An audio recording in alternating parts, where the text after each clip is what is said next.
All right, Susan, it's all you. Okay, well, let's see. Can I get this all back up on my computer? That's the analysis. I don't want the analysis up. I want first.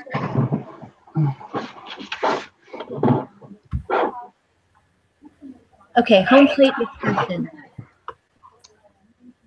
So I have all of these pages open so that we can discuss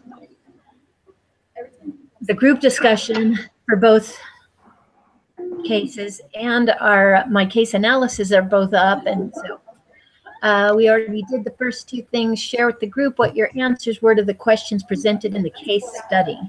So home plate, summarize the case. I think it's just asking someone to summarize the case study, the first one, right? Was it not the case, not the questions at the end of home plate that we're supposed to discuss? Yes, I think it is, yeah. Yeah. So the first one says create a capitalization table. Yeah. Okay. Right. And so that took me a bit to figure out, but I think I have that understood now. Nobody answered my questions on the question board or the conversation board. And so I answered it myself today. That's I figured out. But it's like there's no help. I tried to get a tutor because I didn't understand this at all, but there's no tutor. So I'll tell you what, the best way to learn is to do it yourself. Yeah. Get online and Google it until you've got it figured out. Well, and I discovered a lot of the videos on the video that explained this. I did watch it 3 times plus, and then on the sidebar, there's a whole bunch of other videos, but I just discovered those today that I watched a couple of them, but to kind of further understand. So my question that didn't get answered is, do we make 4 capitalization tables? I have 5 capitalization tables. Yeah, I have 5 as well. You have 5? Mm-hmm. Yeah. The first one isn't much. No. The first one kind of goes, you could combine it with the other one. You broke up. Yeah, so you should have the one that's just Lexi. Then you should have the one that's Lexi and the angel investor at 50 cents a share. And then you should have one that's Lexi and the angel investor at $2 a share. And then you should have one that's Lexi and the angel at $1 a share and the Series A financing at $2.50 per share. And then you should have another one that has a convertible debt on it. So that's 5 total. Okay, so I only had 4. And so did you just make those on your spreadsheet, an Excel sheet, and then 5 sheets? Yep. Okay. No, I did it all in one, but one sheet. I can share my screen real quick. Well, I just put it on different pages on the Excel. How do you share your screen? There's a little green arrow on the side. So let me get out of here. I think from other classes that it's only possible if you're the one recording to share your screen. No, anybody can share. Can you guys see that? Yeah, mine looks very similar to that. Yeah, so I did it based off of the ownership, based off of shares. I know there's another way to do it based off of money, but that didn't seem to work out right compared to the example that was in the case. So that's kind of how mine looks. So, okay, well, maybe I'll try and put it all on one and lessen the complication. Well, I mean, I don't think I haven't really read. Are we handing in? Do we need to put these things in our? Sorry, I haven't read the turn-in instructions. Yes, we have to. Okay.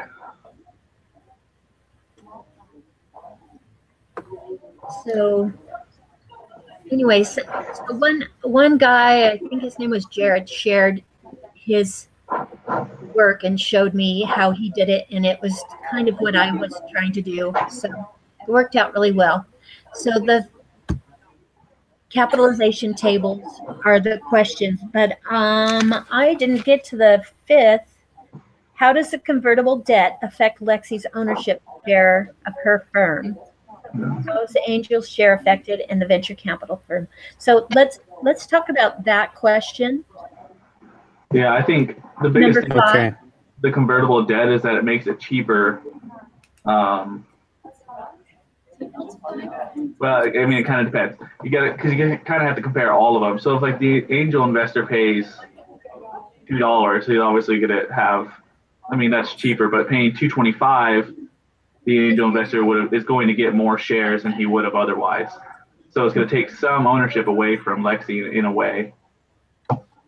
Yeah. So she's losing some of her shares because of that. Yeah, because it's cheaper. So the cheaper the share, the more you get for your money. So what I could tell from my capitalization tables is that with the angel investor using convertible debt gives Lexi 4% more ownership than him paying $1 a share initially, if that makes sense. Yeah, and that's true. Yep. So that's how I answered the question. Yeah, so I kind of and I kind of just answered it saying kind of on the same lines, but if she's going to do the convertible debt, she's going to have more ownership. But if she could get the guy just to pay, you know, kind of like you said, $1 the actual $250, not have a convertible, but pay the actual $250, then she would technically own even more of her company. Yeah, Lexi would. So, I mean, to get the finances she wants, she's going to have to give up the majority stakehold in her company. Mm-hmm. Well, and so the third part of that, the venture capital firm, well, they're just paying the most, but that's their investment. So, yeah, if the angel investor decides to do convertible debt, Potato Rock or whatever, like the second investor is, they end up owning a larger share of the company. Yeah, they'll own 49%. It looks like, yeah, I have 50. Yeah, well, yeah, 49.5 something. So it would round up to 50. Yeah. Yeah. And then if the angel investor buys shares for $1, Potato Rock ends up with 44% of the company. Yeah. So do they get to choose, or is that something that Lexi's call, or is that in their contract in the beginning? That's kind of what the case was about, was us deciding which one Lexi should choose, I think. That's what question 6 says. So Lexi gets to choose. Yeah, and so we were just analyzing it to see which one would be the best option for her to choose, and yeah, that's what I understood anyway. And so you did it both ways. So you did it with the angel investor just paying $1, mm-hmm. And so he ends up with, and I don't have both of those screens up. So let me see if I can pull that. So, you want me to share it again with you? Well, sure, that'd be great, because I just want to answer the question to see that the difference. I know that he ends up with 112,500 shares if he does the convertible debt. Can you see it now, my screen? Yeah, but it's too small. I can't read the numbers. Does that help? Oh, that's a little better.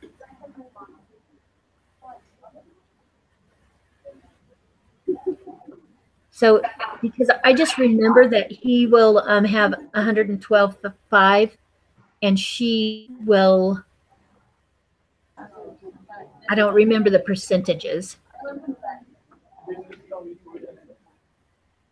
The difference in percentages of if he does the convertible debt or just straight out buys.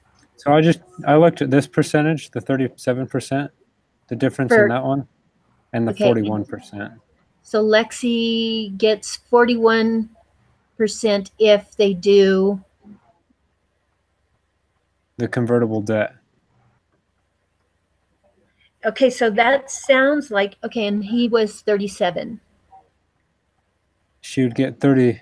She would get 37 if they decided at $1 per share from the angel investor. And if they do convertible debt, then she ends up with more. So that sounds backwards to me. Well, it's not, because the angel investor in the end ends up paying more per share than It's he better for would if, her. yeah, it's better for her. Oh, because he pays more. He pays a 225 instead of 1. Yeah, exactly. Okay. So that makes sense. So it all kind of comes together. That makes sense. So Okay. I don't think that it doesn't say we're supposed to take a vote, but No, I don't think we need to. so what do you guys think though? Which option should she choose? Well, if the angel investor would, from my opinion, if the angel investor would go with the convertible debt, I would take that route, because then she would just always have more control over her company. She'd own a higher percentage of it, and I think that's always beneficial. I think so too. I agree with you. So do you think that he could say, no, I'm not doing that? He doesn't want to pay the 225? Well, he wouldn't know. I mean, it's more risky for him when he decides, because he wouldn't know until the other investor decides to invest $300,000. Yeah. How much? It's giving it's a bigger risk, but for a larger return. Right. And that's why they got the discount rate. Yes. So he's automatically has a 10% return the instant he buys those shares. Right. And there's also other benefits, right, Andrew, that I understood. If the company ends up going bankrupt, he gets first. Yeah, he gets the assets or whatever. Yeah, right. Because he's technically debt, not equity, right? So, and I think that's if before he buys stock. Oh. Then he turns to equity, Okay. which he get last. But if, say, like in between now and the time his debt turns to equity, he would get first payment back on his money. Okay, gotcha. All right, that's probably it with that one then, huh? Yeah. I'm changing over to the YieldX then, and this one wants us to vote first off on should Doug accept the turn offer. And so I say yes. That's my opinion, is that he should accept the offer, because he is comfortable with what is the guy's name? Washing. No, the one he's comfortable working with Smogen. Smolin? It's Smolin. So, and his wife will be happy, and he's comfortable working with him, and he will be working with him in the future if he accepts that offer. Yeah. And also because I think that Tom is expecting 50%, and that's like normal is 10%. So I just think, no. I think he should turn it down. And the reason I think that is, one, that if he sells right now, there's a clause with the angel investors that he has to pay what they invested times 2 plus interest. So if they all invested 156, like it says, and then he's got to pay them almost $300,000 plus whatever interest on their money, because it's convertible debt. So that'd be right around almost $1 million. So he's already down, plus take away taxes of 35% at $4 million, and he's already down quite a bit there. And I think the company's worth more in the long run. Mm-hmm. I just don't think he's putting any time into it, and he would sell it and not go in with Tom Shields. But I think going with Tom Shields, he's gonna get, he might make 1.5 million right now, but the company could be worth 20 million in 5 years, and he would make 50% of that, 10 million. Mm-hmm. So I think it's too early to sell. I agree with Andrew on that. That's what I decided to, simply because he doesn't know the potential of it, and it also, for a fact, and it said DoubleClick in 1999 sold for 530 million. Yeah. Which is way more than what they're offering. And if they're offering that for his company YieldX at this point, the other people will probably offer more later on. I mean, I understand that Cosman does not want the headache. He's not an entrepreneur. He wants to be an engineer. But in the end, I think it'll pay off. Yeah. Because he might make 1 million now, but even if he takes 50%, which I think is fine because there's no actual product yet, they haven't sold anything, and they're still in founding stages. So I think it's fine for him to be, or Shields to be considered a founder because he's going to do all the business part of it. If it's worth 530 million in the future, then he's going to make a lot more money, even if he only owns 50%. Yeah. I'm just writing that down because I like that comment. Shields is going to be doing all the work anyways. All the business work. Cosman said in there, I'm not a leader of people. I just want Right. And he didn't want to do that. Days, and I'd always put my pants on. My wife would recycle. So,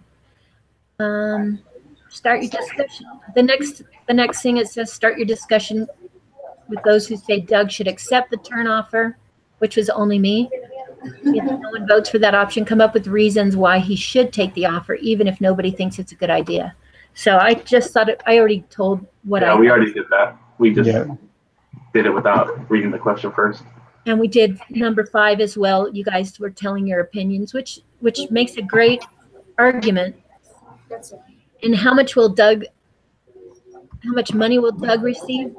You said, Andrew, you're just so quick on those figures. I'm just going, wait, now say that again. You said that he's going to receive a million. Well, I don't. It's just a guess because he's going to get a 35% tax rate on the 4 million he makes off of it. Well, he's going to make.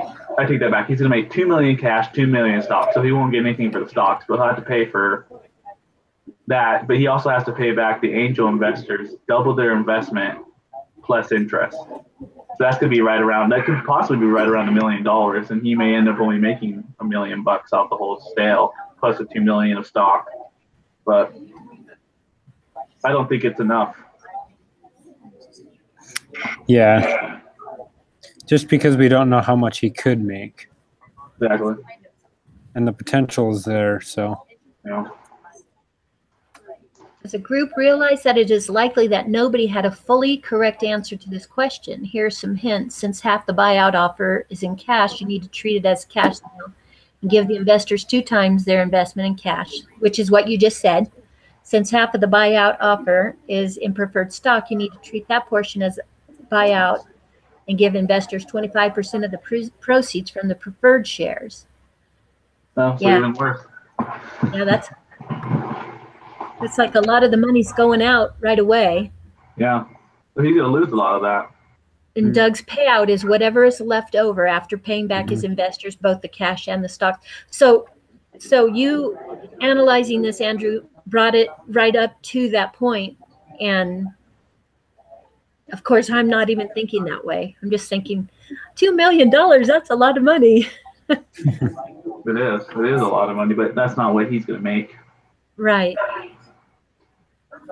How much does Shields? So do you think that maybe he could bargain with Shields and make it only 40% of?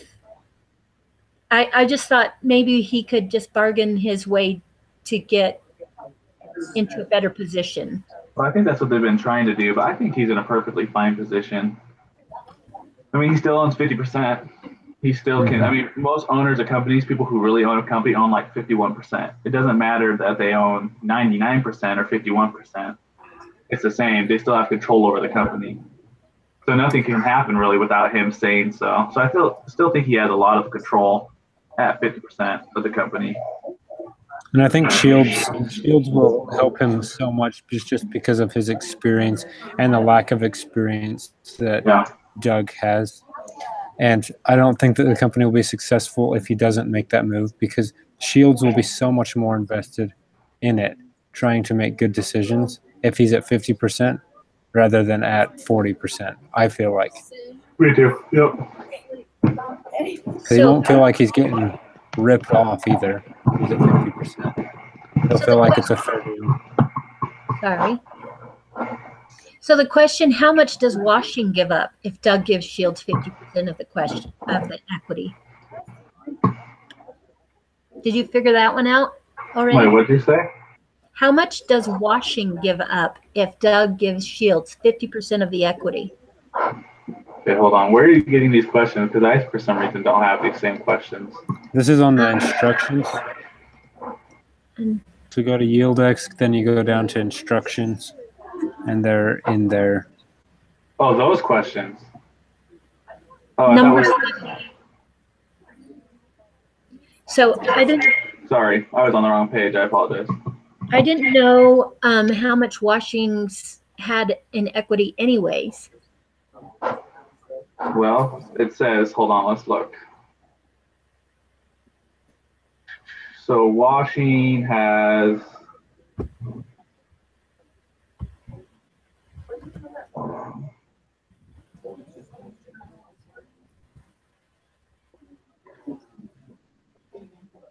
it seems to me like Washing invested $150,000. But it doesn't say anything about him.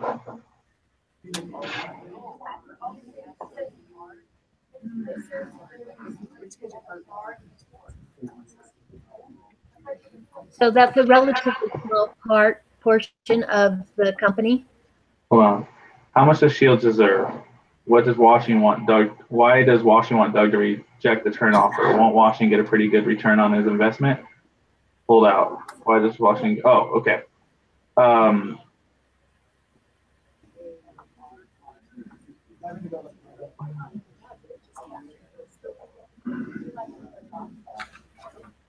Well, I just think that Washing wants him to hold out because I think Washing thinks the company's worth more. Yeah. Well, that's my answer was he wants to make more for in the future for that company. He thinks that it has a greater potential. Yeah. So can Doug use? So we don't really know what Washing gives up if Doug gives Shields 50% of the equity. We can probably figure it out doing some math. I haven't been able to figure these questions out yet, but somewhere in here, I believe it says how much Washing invested, and then you could go off how much he would return. He would receive much he would still own of the company after 50% of that went to what was his name? Yeah, Shield. Shield. Well, because Exhibit 2, it only shows it doesn't show the investors. It shows Sequel as an investor. Yeah, I didn't see it either.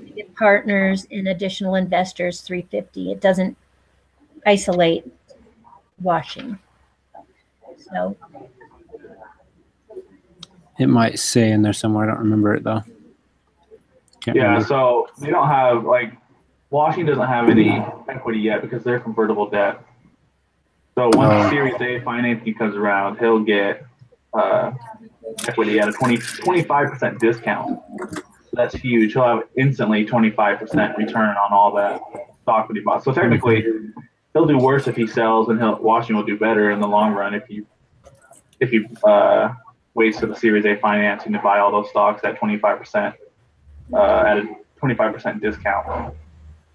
So with that reason in mind, obviously the angel investors would want him not to sell the company. Mm-hmm.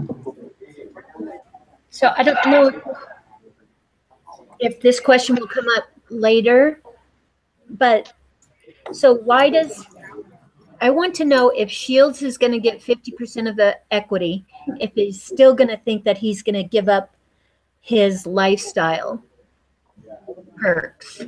Wait, say that again? So in the case, it says that Shields was concerned that he has to give up his lifestyle because he'll be taking a hit if he goes to this company. Mm-hmm. But I wanted to know if he got 50% of the equity, if it was still going to be a step down for him. Well, yeah, because the equity is not technically worth anything right now. it's all, I mean, valuation's all hearsay, you know? Until it So becomes. it's not like, it's like you own stock, but there's not really a stock price to it yet. And you could sell it, but maybe nobody might want to buy it. It's all about what's going to happen in the future. In the future, is it going to be worth a ton of money? So it depends on how the company does. Exactly. That's why they have that's why it's called they have vested interest in the company. They want it to work out so that they receive the larger portion of the earnings. So it'll be dependent on the success of the company. Question number 8 is, can Doug use the turn offer to his advantage if he rejects it? Yes. It's technically a valuation, right? So somebody just valued his company at $4 million. So when he goes to seek financing, he can technically ask for more and say, you know, so and so said that our company was worth $4 million. Yeah. So yes, you can use that as an advantage, a negotiation tool. That's exactly what I thought. A negotiation tool. The B case. What is the B case? Holy B case. Yeah. And then there's a C. Ugh. So We're supposed to did- read them together. I haven't read those. I didn't know. So can we click on that? Yeah. Yeah. Here, I can read really fast, so I'll read. Okay. It was December 2007, and Neodex CEO Tom Shields was driving to the company's Boulder, Colorado office to meet with his co-founder Doug Kosman. Since becoming the CEO of Neodex in October 2007, Shields commuted from the Bay Area to meet with Kosman and the engineering team on a weekly basis. Kosman also almost sold Neodex for $4 million in September 2007, but after an agonizing internal debate, he decided to forego the quick exit and hire Shields to help him pursue additional financing and grow the fledgling company. Shields and Kosman had been negotiating an equity split when the unexpected offer came in, and they were close to an agreement in which Shields hoped to receive 50% of the pre-Series A common shares. Shields had pressed Kosman to turn down the offer, but that came with the price of Shields. He ultimately agreed to take 40% of the common, while Kosman held on to the remaining 60%. Kosman then sold 20% of his common back to the company to take out some cash. Both Shields and Kosman were diluted in the Series A round that closed several days after Shields joined the company. Sequel Venture Partners led the round with $2 million investment, and they were joined by first-round capital and angel investors that converted their seed notes into Series A shares and invested additional money. The pre-money valuation at the Series A was $4.9 million, which probably came from the offer. When Shields joined as CEO, Kosman became the company's chief technology officer. Reporting to Shields, Kosman explained, "I was not interested in leading a team of engineers on a day-to-day basis, but I wanted to be the technical leader of the company." Kosman had converted the 3 contractors to full-time employment and hired 2 more in the last month. And both he and Shields thought they needed to be led by an experienced vice president of engineering. Shields met with several candidates for the VP position during November, and he quickly realized that he and Kosman had different perspectives on the qualifications of the ideal candidate. Kosman preferred someone with deep technical expertise in internet advertising software who would immediately understand how this technology related to the system already in the use in the industry. In fact, he hoped to promote one of Neodex employees who had been working with Kosman on the Neodex solution over the last year and had previously been on a team to lead. Shields, however, preferred deep management experience of software development projects in small companies. He was comfortable hiring someone who had not worked in internet advertising as long as the individual had a track record of managing high productivity startup teams to achieve aggressive development milestones. Shields knew that the issue would come to head this week. He had recently met a Boulder-based candidate, John Barr, who highly recommended for people partner Tom Washington. Barr had a strong track record with multiple successful startups. He had been the CTO at his last 2 companies, but he was willing to join Neodex as the VP. He also reported to Shields. Shields believed Barr was a good fit and he was ready to be hired, but Kosman was troubled by Barr's unfamiliarity with several of the key components of the Neodex solution. He wondered how Barr could manage a software platform that he didn't fully understand. Kosman was also concerned that Barr seemed to be questioning the skills and output of some of the employees that he had hired. As Shields pulled up to the Neodex offices, he thought about the implications of hiring Barr against Kosman's wishes. He was comforted by Washington's support of Barr, as he knew that Kosman respected Washington's perspective. Nevertheless, he wondered how Kosman and Barr would interact as the two leaders of the Boulder office, and also knew how it would work when the 5 engineers that Kosman had hired began to report to Barr. Shields knew that the group would have to work closely together in Boulder while he jump-started the sales and marketing efforts of the company out of the Bay Area. Kosman had architected the Neodex software, and Barr would be his support to manage the team effectively. Shields respected Kosman's desire to keep looking at other candidates, but he needed to fulfill the position so he could refocus his own efforts and was impressed with Barr's credentials. Is that the end? Yeah, that's it. So they started butting heads right up at the beginning. Yeah. So I guess the question is, should Tom hire Barr?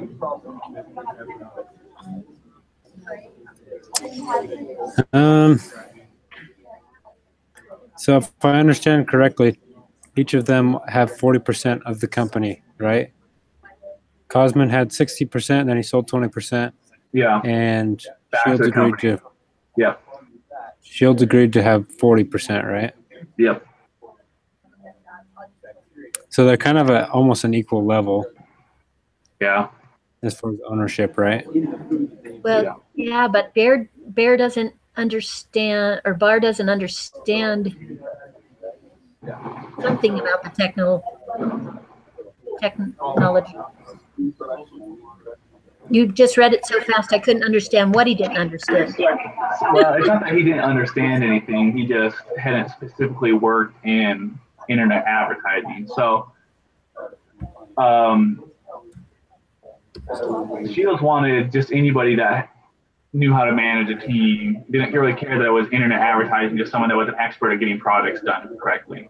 And what's his face? Cosman wanted someone who had expertise in engineering internet advertising. So Barr had Shields experience, but not really Cosman's experience, but Cosman wanted to keep looking for other candidates as well.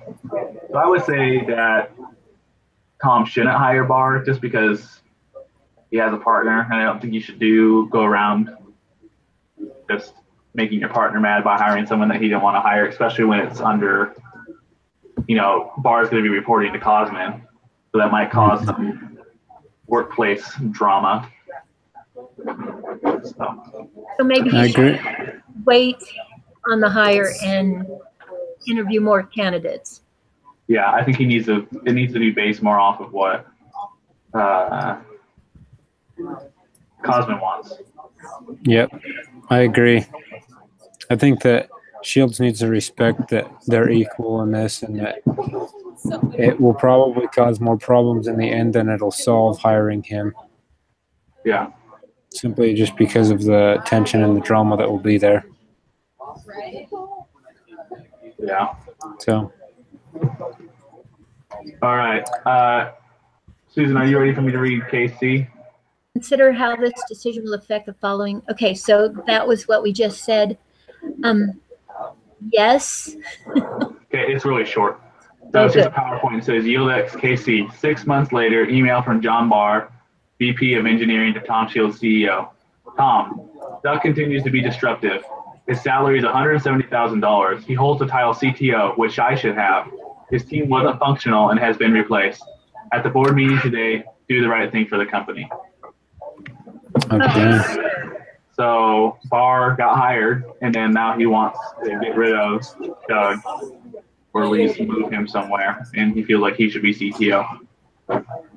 Brother, so we were all right, and he should not hire him. Well, and hiring him might have been the right thing for the company, but maybe not for Doug. But maybe Doug was kind of a weak link in the first place. Yeah, maybe Doug's causing the problems in this. Yeah, but it's his company. Well, yes, and he'll get a payout for it. He won't just walk away empty-handed, but it's not all his company. Yeah, not anymore. No, because there's investors involved now. So do you think that we should change our mind about the buyout? That's the last question on here. No. You still think it should have gone the way we discussed? Yeah, and it says, like, what does the right thing for the company mean? I think that means, like, firing Doug or getting rid of Doug somehow, or putting Doug in a new position. It says, should Tom fire Doug? Well, if he's being disruptive and he's not being proficient, then as hard as it sounds, I think he should. Yeah, but I don't think that he has the authority to fire him. He does, because the board can fire anyone they want to from CTO. just because you hold shares in a company doesn't mean that you automatically are like get to take any position you want to. So they can't take his shares away, but they can fire him from being CTO. Huh. Well, interesting. CTO is a job. It's not ownership. So you could be CTO and not own shares. You know, a lot of CEOs don't own shares of the actual company. They're just employees.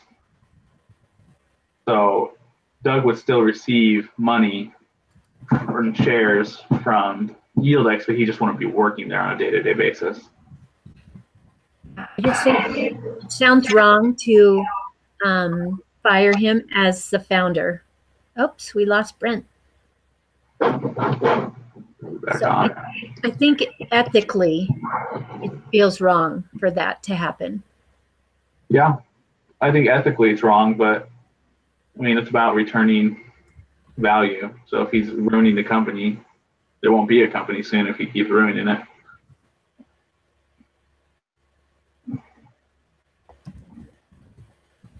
Brent's coming back. Okay, is there anything else? If the company, it will ruin the company anyway.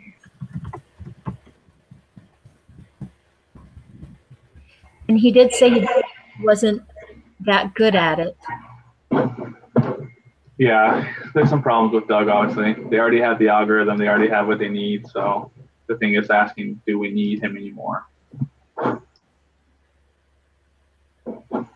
Yeah, I think you should sell off in the first place. Okay. But I mean, it's good that we can disagree. It doesn't matter. Yeah, definitely. Did you say he's coming back? Oh, I don't know. I thought maybe he had to go to his class. There's probably a good chance he had to go to his class. So we probably should end since we're done anyways. All right. Anyways, thanks for leading me. It does not say that we are supposed to have a closing prayer, so no. I guess we don't need to. I'll email out the link in the vote times. Okay. And so next week, I'm not going to stress about this being in charge of the video. So no, I don't know if we're going to do the same thing every week.